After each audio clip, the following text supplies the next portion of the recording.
Welcome to the Lower Makefield Township Zoning Hearing Board for December 2nd, 2025. Tonight we have a full board, so there's nothing associated with having to explain why we might have to vote if we had 4 members. We do have 5, so in order to win, you need to have 3 votes affirmed versus 2 opposed. We have 2 matters on the agenda.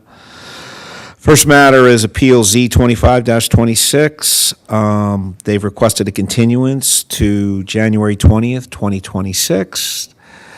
Any comment from the board? Any public comment in the room or online regarding this matter? No. All right. Would someone like make a motion? I move we grant a continuance to January the 20th of 2026 for Appeal Z25-26. Anyone want a second? Second. Discussion? All those in favor? Aye. Aye. Motion passed. All right, next up on our agenda, Appeal Z25-43, Mangas, 383 South Milton Drive. Please come forward and be sworn in.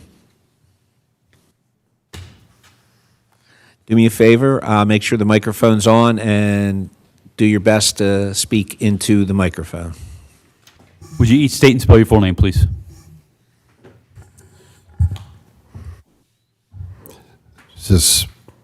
My name is Joel Petty, architect, here representing Barbara Mangas, owner of the property, for this appeal tonight. Could you spell your last name? Petty. Ma'am.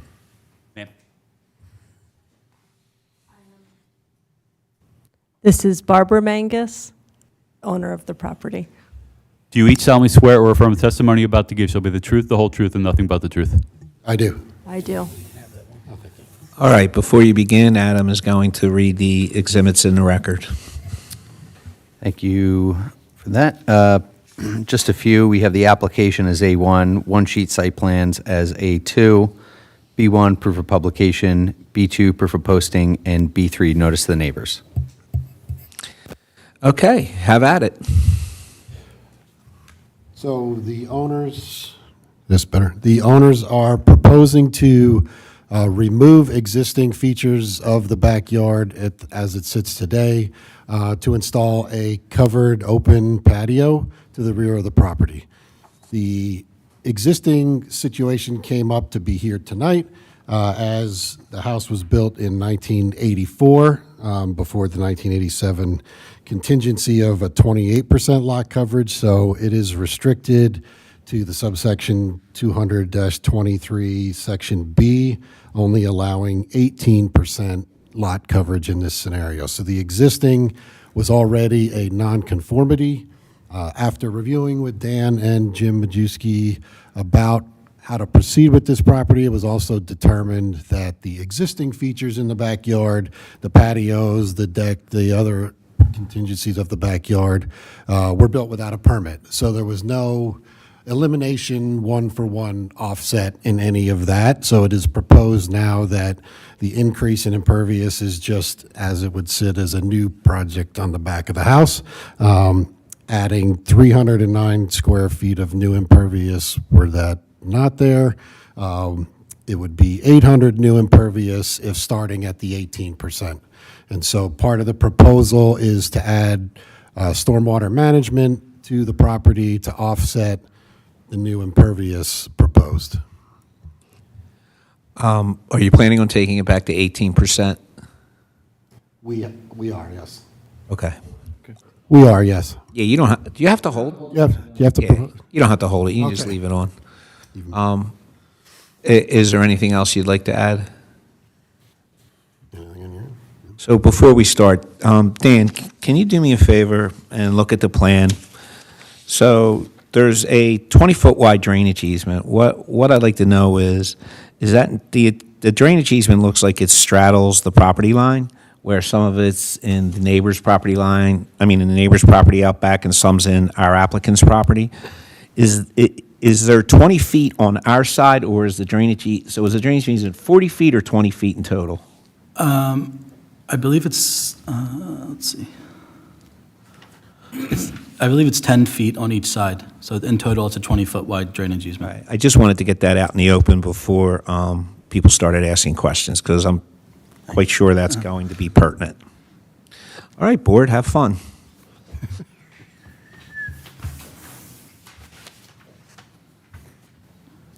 Comment. I appreciate the effort of doing offset and trying to approach it holistically. Very much appreciated. I do have a question here. How are you directing water to the proposed seepage bed location? I'm not seeing where the impervious is that would feed to there, or are you going to be running downspout and drainage from the building down there to fully utilize it? I don't see a connection shown for Correct. that. There is or- not one shown, but yes, it would be piped underground from the leaders of the addition. Okay. And from the building itself, so you can pick up the necessary tributary area? Okay. That, yes, the far right corner, should I go up there and point at it? Okay. Just take a microphone with you. Those, or does this work? It works. On. Should work. This is a gable coming out the back. There will be a leader on each side. Okay. And there's an existing leader along this face. So yes, they would come off the back and pipe underground to the seepage bed. Okay. Thank you. Yeah, I think they got the gist.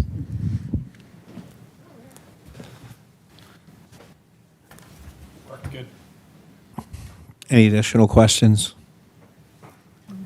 Ms. Mangas, it appears as if your shed appears to be in the drainage easement. It also appears to be closer than 10 feet to the rear property line. Are you aware if there was a variance pulled for that shed location? The shed was there when we bought the house. All the stuff was existing when we bought it, we haven't added any of it. Okay, is not that an affixed shed? Does it, in other words, is it affixed to the ground, or does it float over like loose stone? It sits on a concrete bed. All right.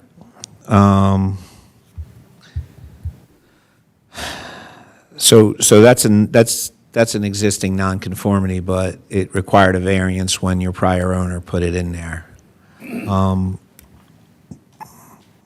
Dan or Adam, what is the best means to proceed when we have this shed issue? Well, do we know if there's a variance for the shed?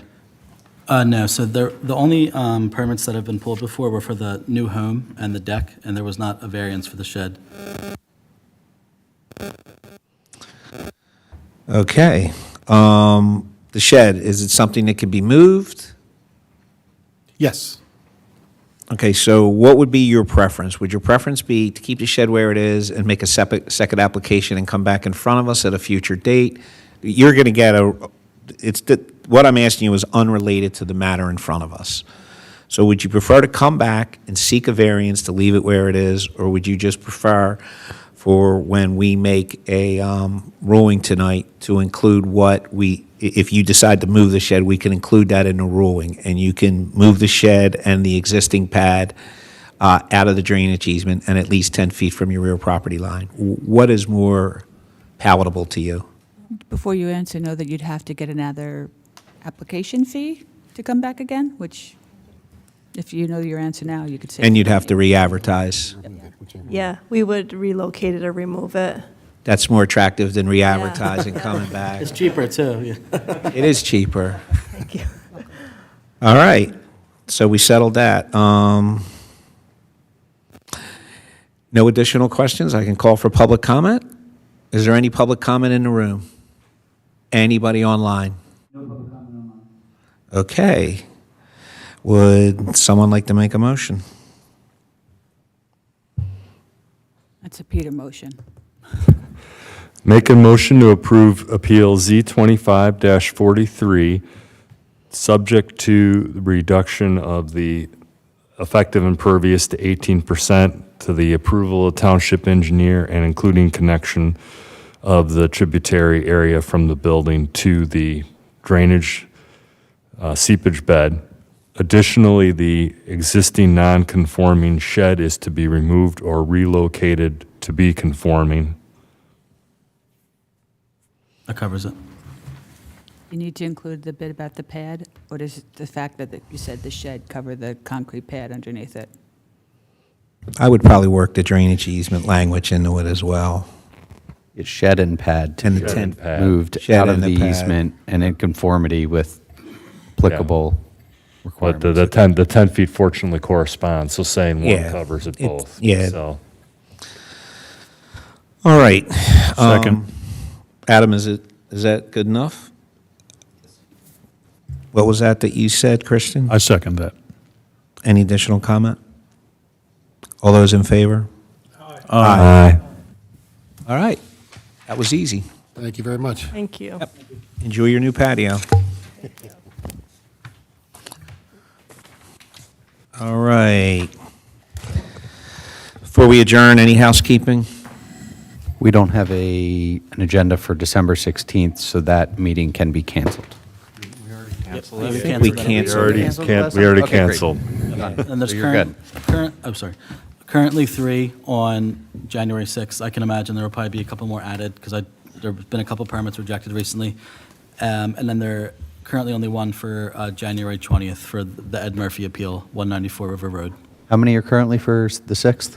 3 currently. 3? Okay. Anything of a serious matter? No, the main one on the 6th is I believe it's setbacks for a home on Heacock Road, which I believe was before the board prior. It was ADR Investments in about 2023. I believe it was rejected. But I don't know if the scope of work is different, but it is the same parcel. Oh, okay. All right. Would someone like to make a motion to adjourn? Motion to adjourn. Second. All those in favor? Aye. Aye.